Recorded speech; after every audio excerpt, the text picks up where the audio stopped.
an isolation room, a mental facility, and the duffel bag therapy.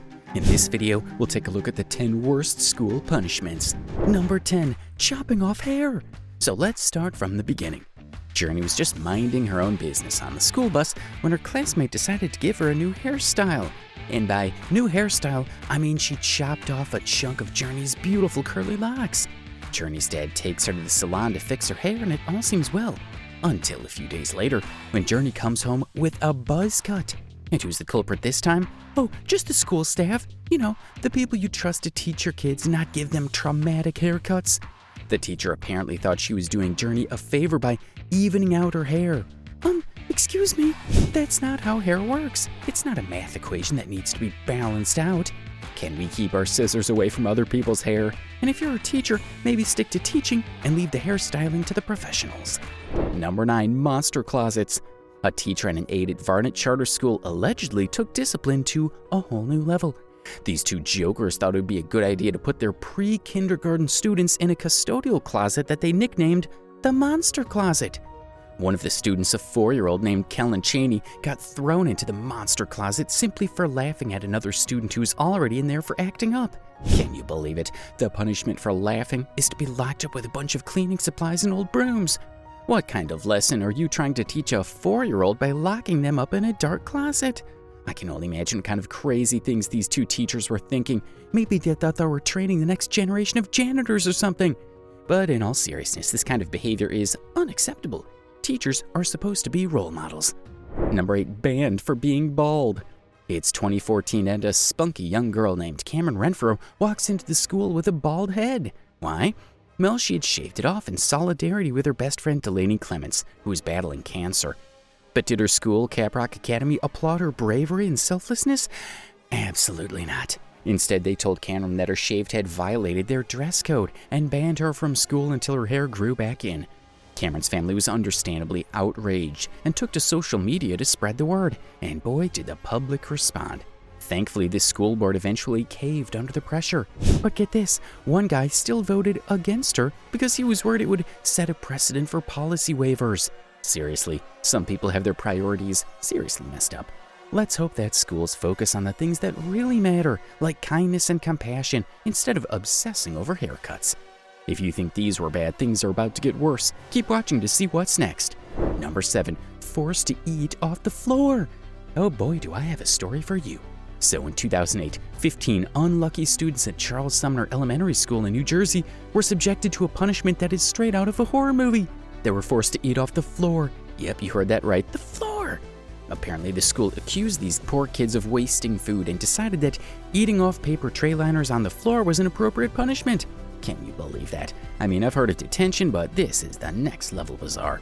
But wait, it gets worse. The school officials tried to brush off these reports as just rumors, but it turns out that they were true. Thankfully, 7 of the kids had the courage to file a lawsuit, and guess what? They won. They received a whopping $500,000 in a legal settlement.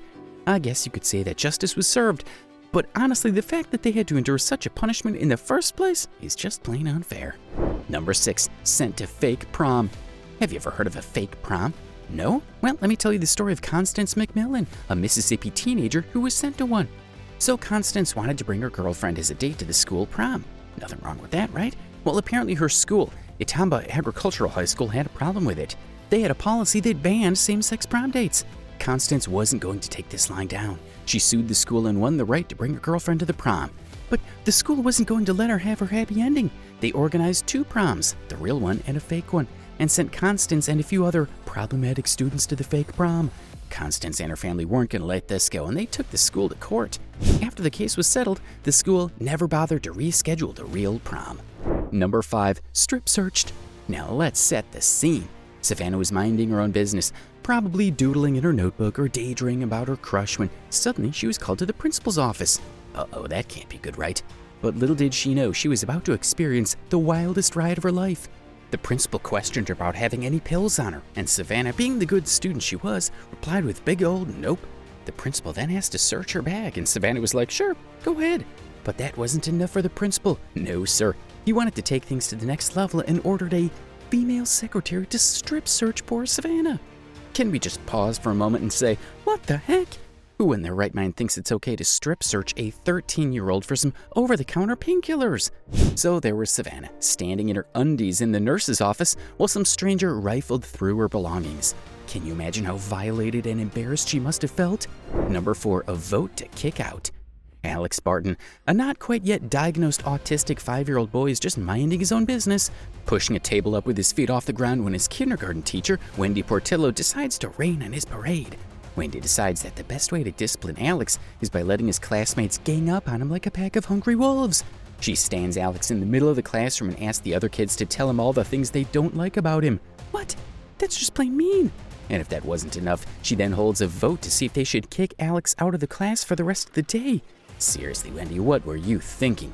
Alex later tells his mom that Wendy scratched him, stepped on his shoelaces, grabbed his leg, and pulled his shirt collar while yelling at him.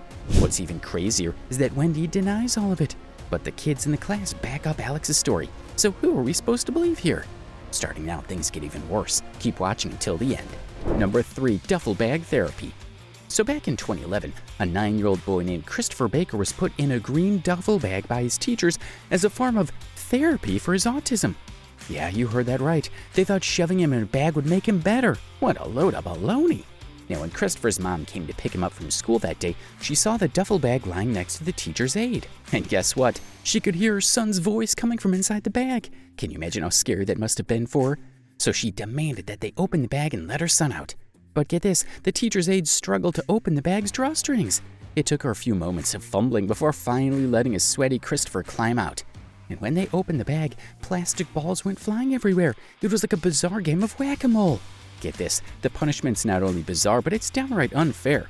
No child should ever be treated like that, especially not for having autism. Let's hope that someday soon, schools will learn to treat all their students with the respect they deserve.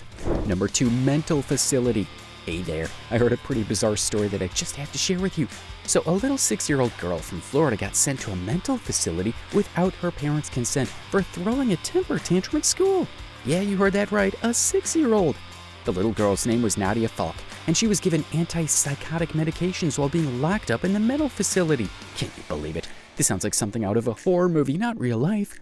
According to Nadia, she was begging to be let out, but the facility kept her locked up and even gave her a shot. I mean, come on, what kind of punishment is that for a 6-year-old throwing a tantrum? The Love Grove Elementary School called a licensed state mental health counselor to evaluate Nadia after she threw a few chairs around in her classroom. Sure, that's not ideal, but locking up a little girl in a mental facility seems a bit extreme, don't you think? To make matters worse, Nadia was diagnosed with ADHD and a mood disorder, which probably contributed to her outburst. But instead of getting the help she needed, she was thrown into a mental facility like a criminal. That's just not right. Number 1, isolation room. So here's this school in Buffalo, New York, and they've got this isolation room where they stick misbehaving kids as punishment. And get this, the youngest kid to be locked in there was only 5 years old. Now you might be thinking, oh, that's just a little room where they can cool off and reflect on their actions, right? Wrong. This room was described as a jail-like and cold cinder block. Not exactly a cozy spot to hang out at, if you catch my drift. And get this, the kids were locked in there for hours at a time. Can you imagine being stuck in a tiny bare room with nothing to do for that long? I'd go stir crazy. But it gets worse. There was even a mentally disabled student who was reportedly dragged by her arms down the hallway to be locked in the room. And the teacher who ordered it blamed the poor kid for her own misbehavior. Talk about blaming the victim. The kids who were stuck in there were so desperate to get out that they were banging on the windows, banging their heads and screaming. But the teachers just stood there and watched. It's like they had no empathy at all. Enjoyed the video? Now watch this one.